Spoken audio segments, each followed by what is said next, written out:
हम point group study कर रहे थे जिसमें हमने टोटल 3 टेबल्स नोट डाउन किए थे, जिनको हमने कहा था कि टोटल पॉइंट ग्रुप्स हैं जिनको हम स्टडी करेंगे। तो पहला टेबल तो हमारा कंप्लीट हो गया था। जो सेकंड टेबल था उसमें जो पहला हमारे पास है DNH, उसको हमने स्टडी कर लिया था। उसमें हमने BF3 की एग्जांपल ली थी।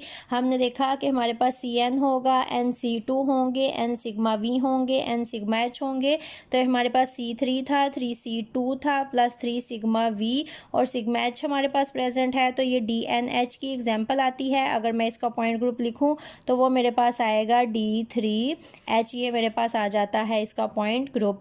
और सेकंड हमारे पास आ जाता है DND, जिसमें CN प्रेजेंट होंगे, NC2 प्रेजेंट होंगे और साथ N सिग्मा D प्रेजेंट होंगे। जितने सिग्मा वर्टिकल होते हैं उतने ही हमारे पास सिग्मा D आ जाते हैं। तो डाईहेड्रल प्लेन ऑफ सिमेट्री आपने स्टडी कर ली है, तो उसमें जो एग्जांपल थी इथेन की वो भी हमने स्टडी की थी। अगर मैं दोबारा से आपको दिखाऊं तो ये हमने इथेन की एग्जांपल यहाँ पर स्टडी की थी। अब आप देखो यहाँ पर आपके पास प्रेजेंट है C3, आपके पास N कह रही हूँ यहाँ पर 3C2 हैं, प्लस अब आपके पास सिर्फ एक ही यहाँ पर आया था तो सिर्फ sigma only one sigma D यहाँ पर प्रेजेंट है।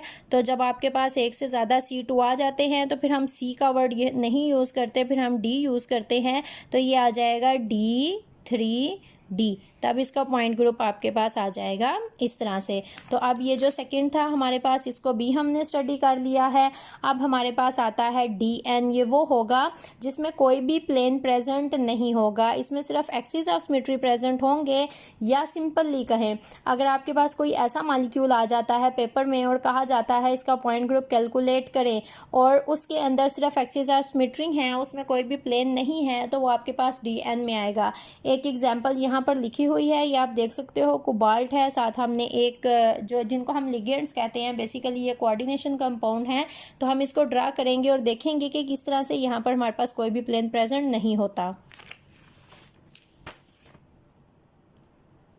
ये इस तरह से आपके पास आता है कम्प्लेक्स। यहाँ पर आएंगी स्क्वायर ब्रैकेट्स और इसके ऊपर जो चार्ज आता है, this is 2 positive, this is CO, this is cobalt, EN thrice 2 positive. अब थ्राइस किस तरह से हैं, एक आपके पास होता है ये,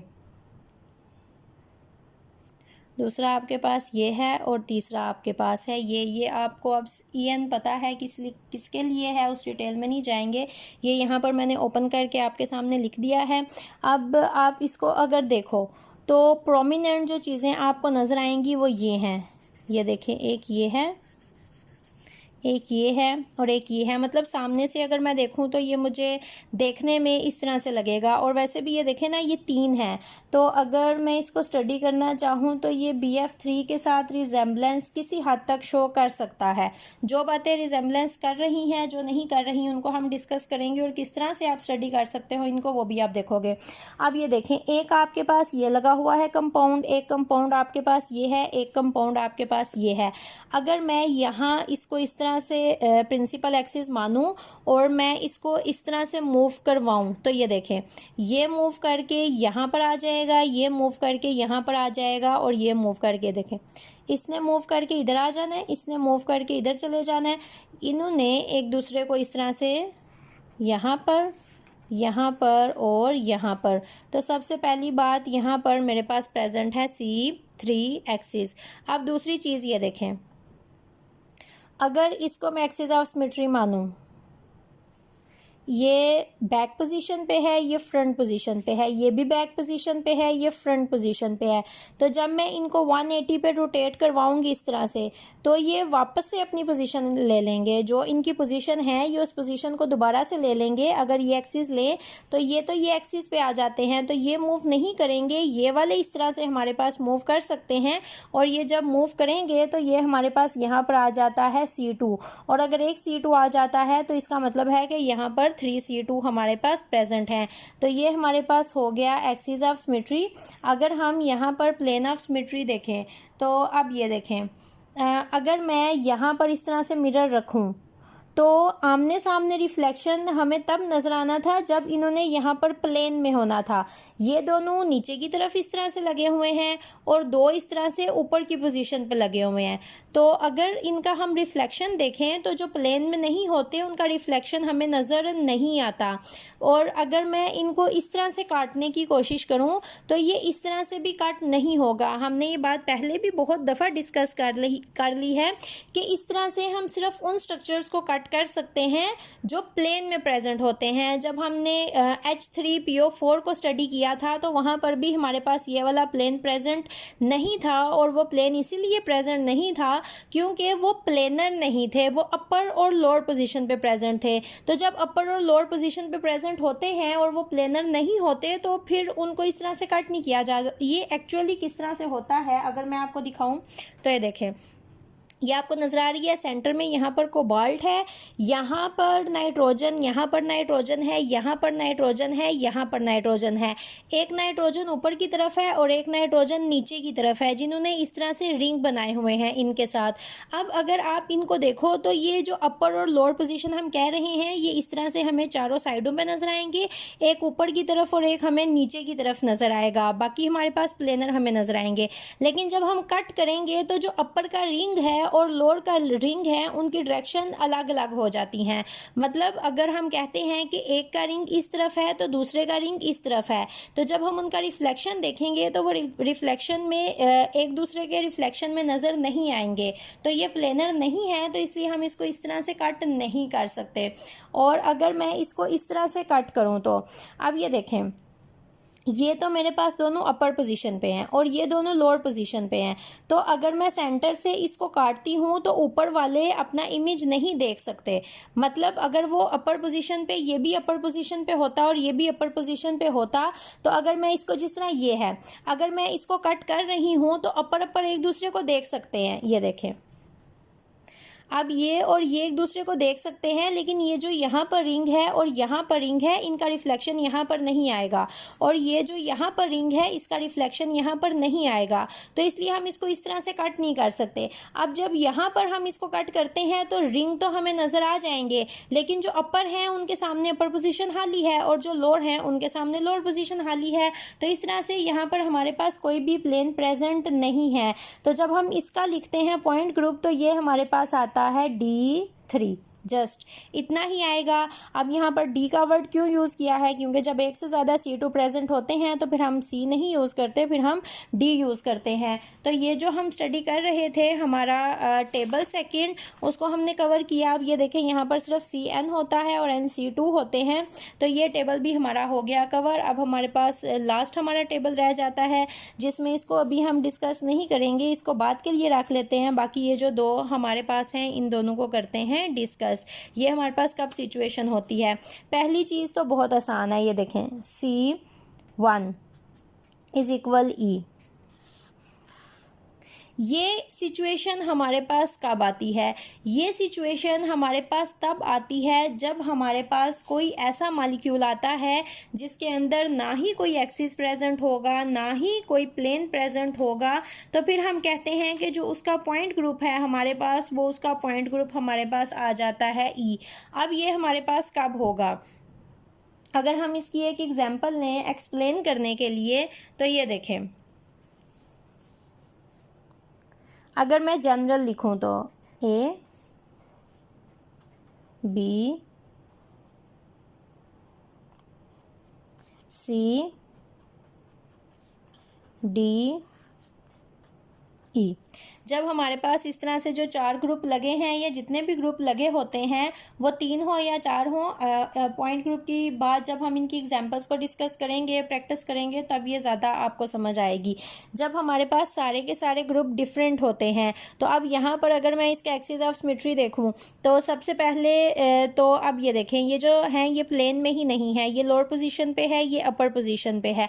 लेकिन अगर मैं यहाँ पर इसको इस तरह से रोटेट करूँ तो ये रोटेट तो कर जाएंगे लेकिन इक्विवेलेंट कन्फिग्रेशन नहीं आएगी। अब अगर यहाँ पर सारे के सारे ए लगे होते तो फिर तो ये मेरे पास C4 आ जाना था, 4 C2s आ जाने थे, लेकिन यहाँ पर सारे के सारे ग्रुप अलग हैं तो हम जिस तरह से भी रोटेट करें यहाँ पर इक्विवेलेंट कन्फिग्रेशन नहीं आएगी। तो इसका मतलब है कि यहाँ पर कोई भी एक्सिस प्रेजेंट नहीं है। अब अगर कोई भी एक्सिस प्रेजेंट नहीं है तो फिर हम प्लेन को देखेंगे। अब देखें, आपके जहन में ये सारी चीज़ें आ जाएंगी। जो एक प्लेन में आपको कन्फ्यूजन होगी वो ये वाला प्लेन है कि इस तरह से तो हम हर एक मॉलिक्यूल को कट कर सकते हैं, इस तरह से हम हर एक मॉलिक्यूल को कट कर सकते हैं अगर वो प्लेनर हो। अगर इसके ये सारे प्लेन में आते तो मैं ऐसे कट करती तो बी के सामने आधा बी, ई के सामने आधा बी, आधा डी, आधा सी, आधा ए आना था, तो ये एक दूसरे के सामने आ जाने थे। लेकिन ये ऐसा है नहीं, ये लोअर पोजीशन पे है और ये अपर पोजीशन पे है।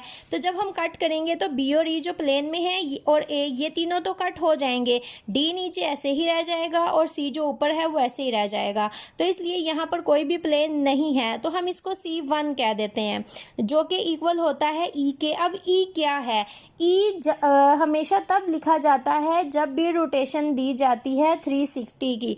360 आपको पता है, जो टोटल आपके पास सर्कल होता है वो 360 डिग्री होता है।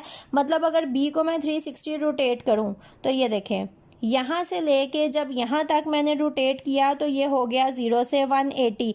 जब यहाँ से मैंने इसको दोबारा रोटेट किया तो ये 180 प्लस 180, ये पूरा हो गया 360, वापस अपनी जगह पे आ गया।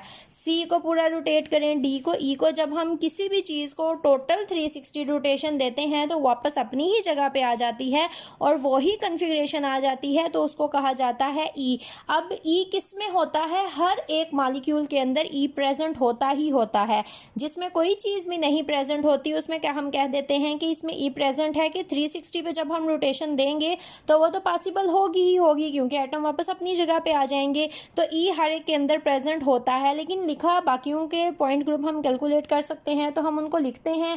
लेकिन जिनमें कुछ भी नहीं हमारे पास आता, जो कि टोटली प्लेनर नहीं होते हैं और सारे के सारे एटम डिफरेंट होते हैं उनके, तो उनको हम कहते हैं कि इनका पॉइंट ग्रुप C1 है। मतलब कि इनका जो पॉइंट ग्रुप है वो हमारे पास E360 रोटेशन हमारे पास आती है। तो एक और हम स्टडी करेंगे। यहाँ पर हमारा रह गया था CS, जो कि इक्वल होता है E प्लस सिग्मा के। अब ये हमारे पास सिचुएशन कब आती है? तो यहाँ पर हम एक एग्जांपल लेते हैं। ये देखें, एक तरफ है हाइड्रोजन और दूसरी तरफ है क्लोरीन।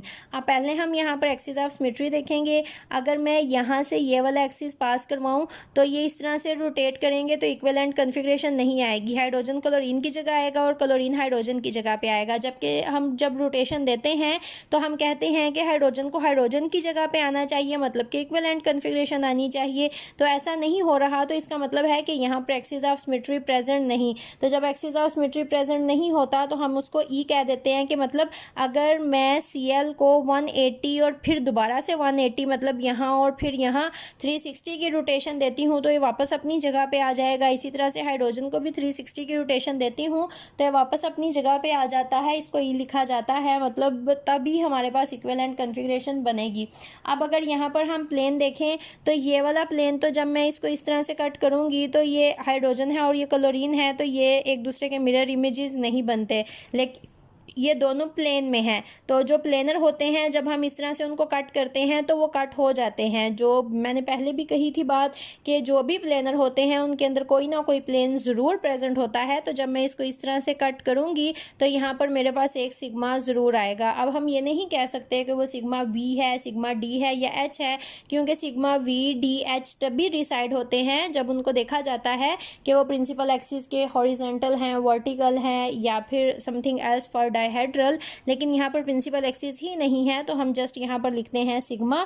तो अगर इस तरह का मॉलिक्यूल आ जाए, उसका पॉइंट ग्रुप पूछा जाए तो वो हमारे पास होगा CS। ये हमारे पास सारे पॉइंट ग्रुप्स थे जिनको हमने कवर किया। तो अब हम क्या करेंगे, नेक्स्ट लेक्चर में हम एग्जाम्पल्स लेंगे। उन सारी एग्जाम्पल्स को आप सॉल्व करोगे, मैं भी आपके साथ सॉल्व करूँगी। फिर हम देखेंगे कि हमारे पॉइंट ग्रुप्स क्या आते हैं। थोड़ी सी हमारी प्रैक्टिस हो जाएगी। अगर पेपर में या MCQs में आ जाए तो हम इजीली उनको सॉल्व कर सकते हैं।